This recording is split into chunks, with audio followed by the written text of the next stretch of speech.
Hola, qué bueno que estás presente. Soy Santa Méndez, tu maestra de lengua española. Este programa es para ti, estudiante de sexto grado de secundaria. Cuando nos esforzamos, logramos grandes resultados. Acompáñame, activa tus sentidos. En esta clase vamos a necesitar un cuaderno, lápiz, lapicero, cuadernillo de trabajo y a trabajar se ha dicho.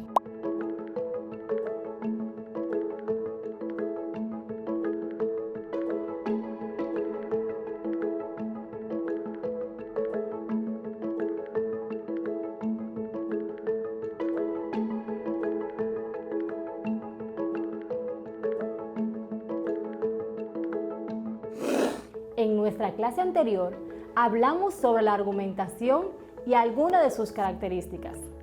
Activa tu mente y repasa lo que has aprendido.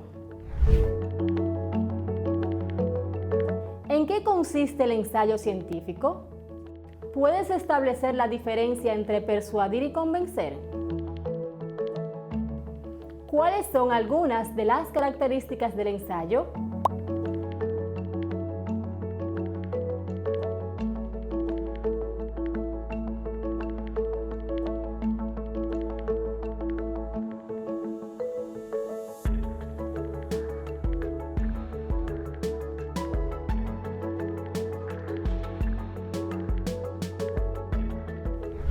Para iniciar nuestro contenido de hoy es necesario establecer las diferencias entre persuadir y convencer. Persuadir es un proceso destinado a cambiar la actitud o el comportamiento de una persona o un grupo hacia algún evento, idea, objeto o persona.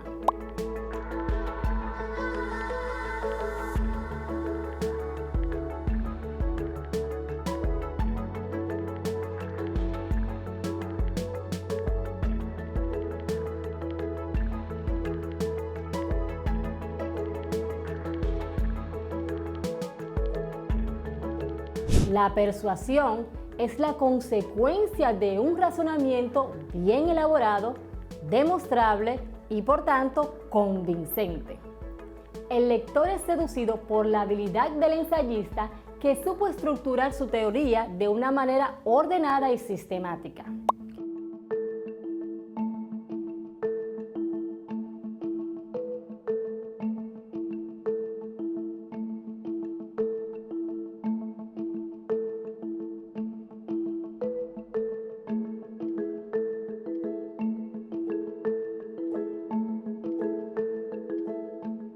Por su lado, según la RAE, Real Academia de la Lengua, convencer es incitar, mover con razones a alguien a hacer algo o a mudar de dictamen o de comportamiento. Probar algo de manera que racionalmente no se pueda negar.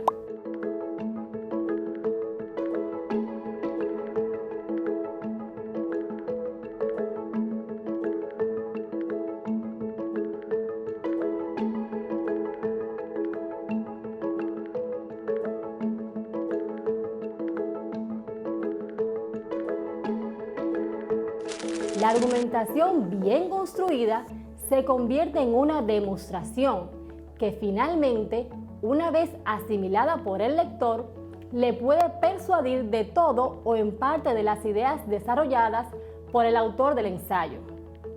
Demostrar es probar. A través de la teoría expuesta en los argumentos, el ensayista trata de probar que su idea o razonamiento es comprobable y por tanto una verdad. A través de la teoría expuesta en los argumentos, el ensayista trata de probar que su idea o razonamiento es comprobable y por tanto una verdad. ¿Has escuchado que escribir es un arte? Pues sí lo es. Lograr escribir un ensayo argumentativo que tenga el poder de convencer es todo un arte. El autor debe saber plasmar su propio estilo, proyectar su propia voz y conseguir seducir al lector con sus ideas. Entonces, cuando vayas a escribir, toma en cuenta estos conceptos, ya que escribir un ensayo es hablar de uno mismo a través de los argumentos. Te preguntarás, ¿y qué implica eso? Eso implica que el ensayista muestra su lado personal, no necesariamente describiéndose a sí mismo, sino que se describe a través de lo que piensa acerca de algo. Para persuadir, tenemos que dirigirnos al corazón de la otra persona. Está basado en aspectos emocionales. Para persuadir a otra persona es necesario conseguir provocar en ella una emoción determinada.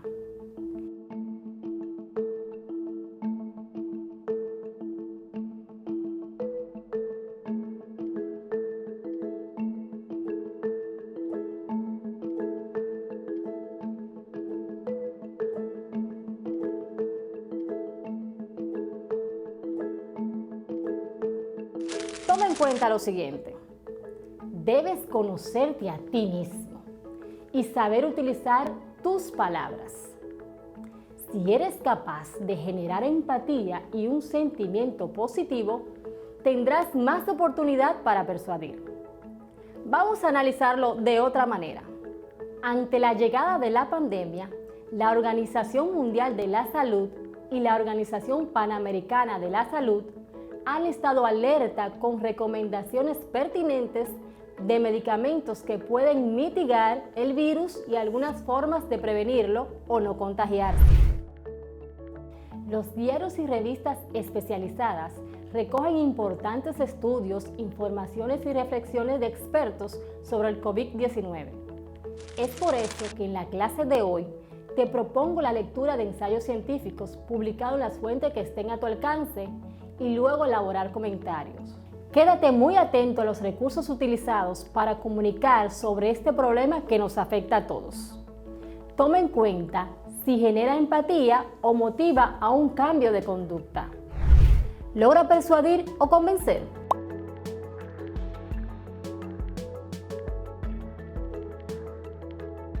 ¿Cuál tipo de argumento crees que se usó para construir ese texto?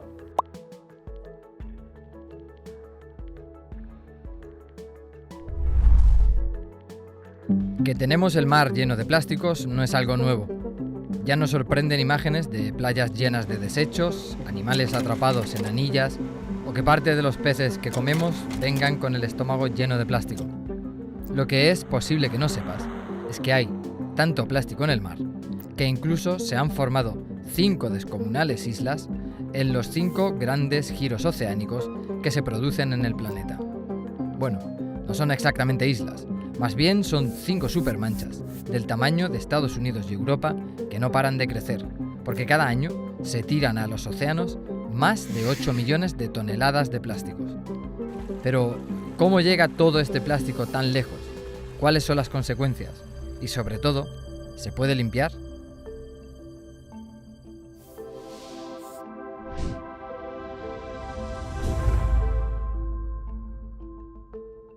Los conocidos como 5 grandes giros subtropicales son remolinos producidos por la acción rotatoria de la Tierra y las corrientes de agua que generan los vientos que se mueven de los trópicos a las zonas polares. Estas corrientes actúan como cintas transportadoras, en las que viajan los plásticos que pasan de las costas hasta las lejanas aguas donde se están formando estas islas. La más grande es esta, en el Pacífico Norte, y se calcula que reúne más de 2 billones de piezas y esquirlas de plástico. 10 veces más unidades que estrellas hay en la Vía Láctea, y que se extiende en una superficie del tamaño aproximado de 3 veces Francia. En conjunto, las 5 grandes manchas contienen más de 5 billones de piezas de plástico, que pesarían casi 270.000 toneladas. El plástico fue inventado a mediados del siglo XIX, pero su producción en masa comenzó tras la Segunda Guerra Mundial, aunque la mitad de todo el plástico de la historia se ha producido apenas en los últimos 15 años. Se calcula que el 20% del plástico de los océanos es producto de las plataformas petrolíferas y de los barcos, mientras el 80% proviene de la producción en tierra. Los ríos son las principales rutas por las que llega el plástico al océano, un problema que afecta especialmente en Asia. Y es que de los 20 ríos más contaminantes del mundo, 15 están en Asia. El contribuyente más destacado a la polución es China, seguido de Indonesia, Filipinas, Vietnam y Sri Lanka. Solo estos países generaron, según datos de 2010, la mitad de la basura plástica mal gestionada de todo el planeta. La durabilidad del plástico hace aún más dramática la situación. En las manchas aparecen plásticos de todo tipo, tamaño y material, desde hilos de pesca, que pueden durar 600 años, a bolsas de plástico, que tardan en desaparecer completamente al menos 10 años. Si bien, antes de desvanecerse por la corrosión del mar y el sol, los plásticos se convertirán en micropiezas y desaparecerán en estómagos de peces y aves marinas de todo tipo.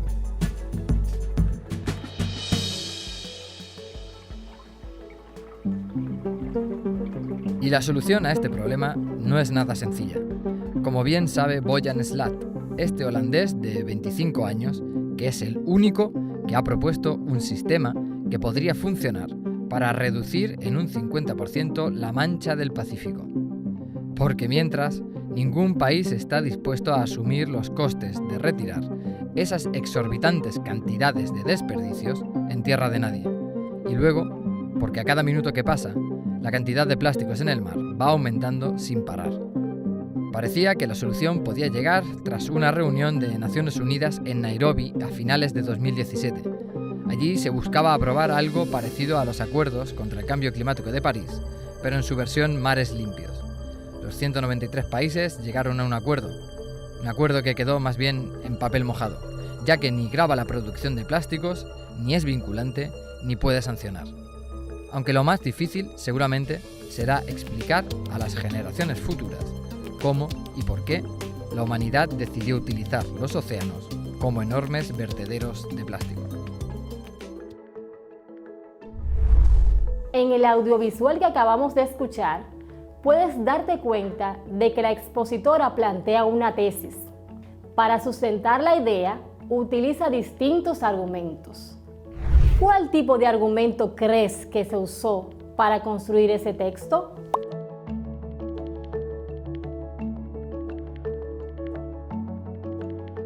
Te invito a realizar un comentario por escrito o un resumen que exprese el contenido del audiovisual.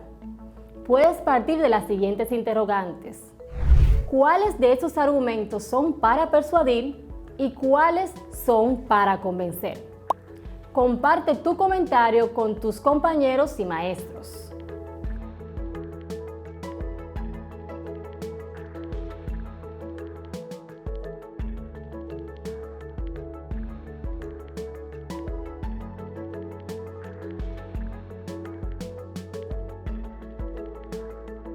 Ya puedes explicar a otros sobre persuadir y convencer.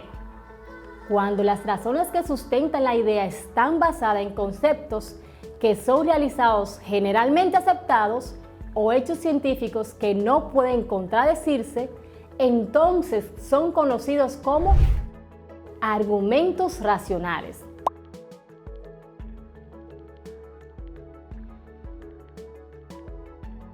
Los argumentos racionales pueden ser lógicos, que son aquellos que basan sus razones en situaciones de causa-efecto, o analógicos, que son aquellos que se exponen basado en situaciones o razones semejantes.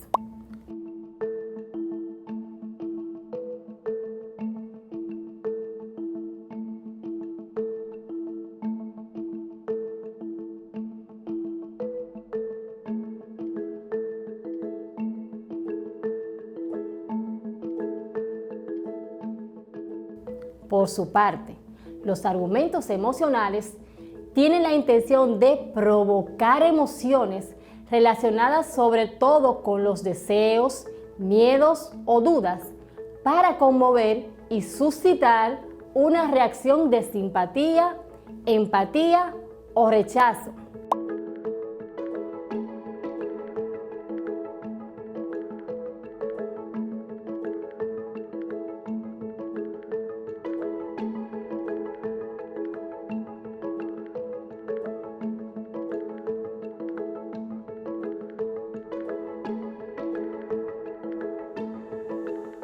es otro de los recursos más típicos usados en una argumentación.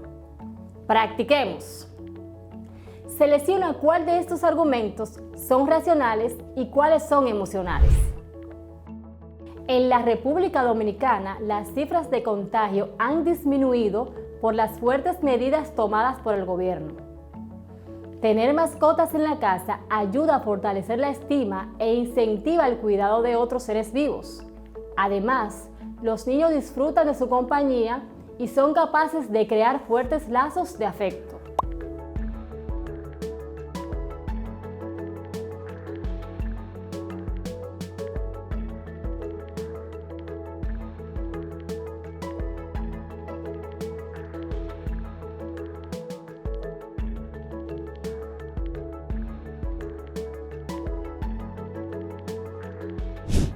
Cuando vemos a nuestros jóvenes inmersos en las redes sociales por tanto tiempo, sentimos que se pierde su mejor etapa para desarrollar sus habilidades.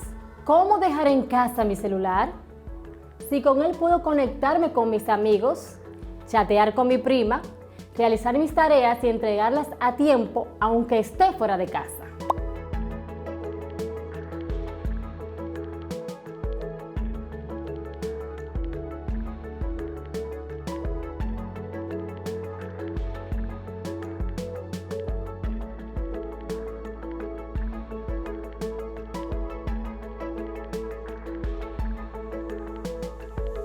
¿No me darás eso sabiendo que lo necesito?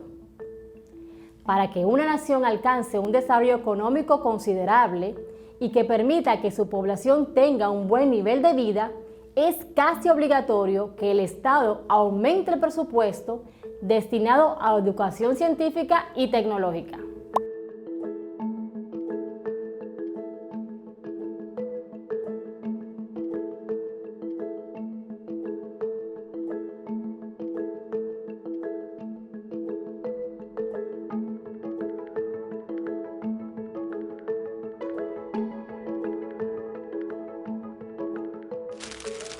Separa los argumentos racionales de los emocionales y recuerda que siempre tienes la opción de contrastar tus respuestas con tus compañeros y con tu maestra. Veamos y escuchemos otro audiovisual e identifiquemos los tipos de argumentos. Quédate en casa.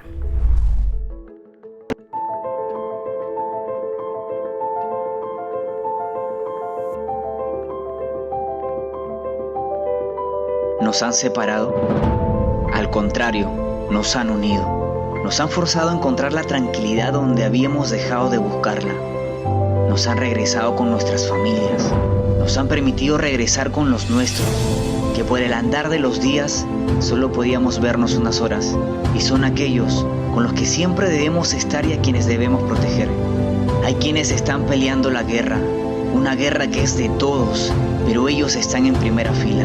Nos han pedido atrincherarnos, que nos quedemos en casa, ya que antes de ganarla, debemos evitar que alguien más salga herido. Allá afuera hay gente que está dejando los suyos para cuidar a los nuestros, que a pesar de sus necesidades, están en un lugar donde ninguno de nosotros quisiera estar. Ahí, atacando directamente al enemigo, que no solo es el coronavirus en una sala de un hospital, sino también peleando con nuestra irresponsabilidad, nuestra indiferencia, nuestro individualismo y egoísmo. Pero hay quienes, a pesar de todo, siguen creyendo que la unión, la solidaridad y el desprendimiento pueden ser las armas que necesitamos para hacerle frente a esta epidemia desde nuestros hogares. Hoy más que nunca necesitamos volver a ser uno, volver a creer en el trabajo colectivo, en el trabajo en equipo, donde todos cumplimos una función. Ellos están afuera cuidándonos y nosotros quedándonos en casa. No sé si sea la tarea más fácil, pero es la principal. La única forma de detener al enemigo es que nadie se mueva. Quedémonos en casa.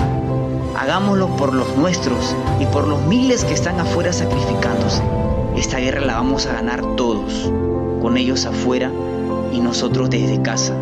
Volverá a salir el sol, volveremos a las calles, volveremos a las playas, a los parques. Hoy más que nunca estos lugares y muchos otros deben ser protegidos con la misma intensidad que protegemos nuestras vidas. Quédate en casa.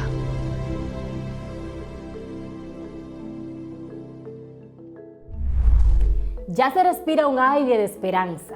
Mientras estamos salvos en casa, seguimos aprendiendo. Ya ha analizado lo expuesto en el video, donde se establece la importancia de ser fuertes, de ser considerados con los demás y cuidarnos a nosotros mismos. Ahora, haz tu parte. Anota 2 argumentos y di de qué tipo son, si son racionales o si son emocionales. Justifica tus respuestas.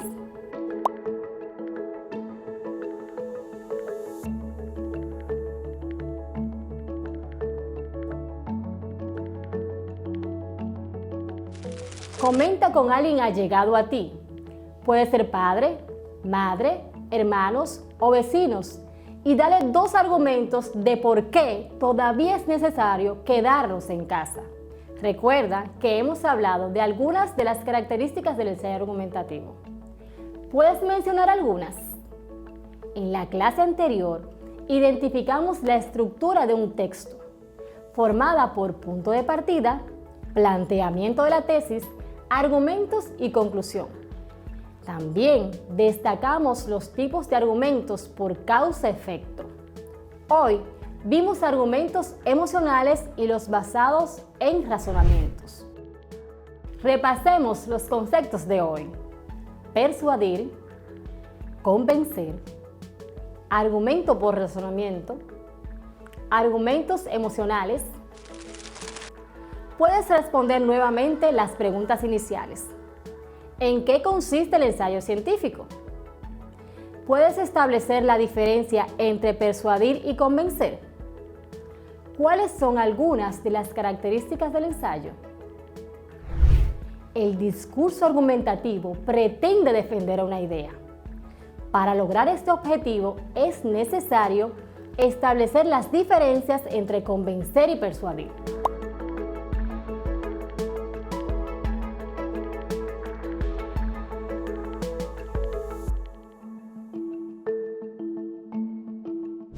El primero busca una forma racional, bases sólidas para demostrar su veracidad, mientras que persuadir tiende a utilizar los argumentos emocionales, tocan los sentimientos del receptor.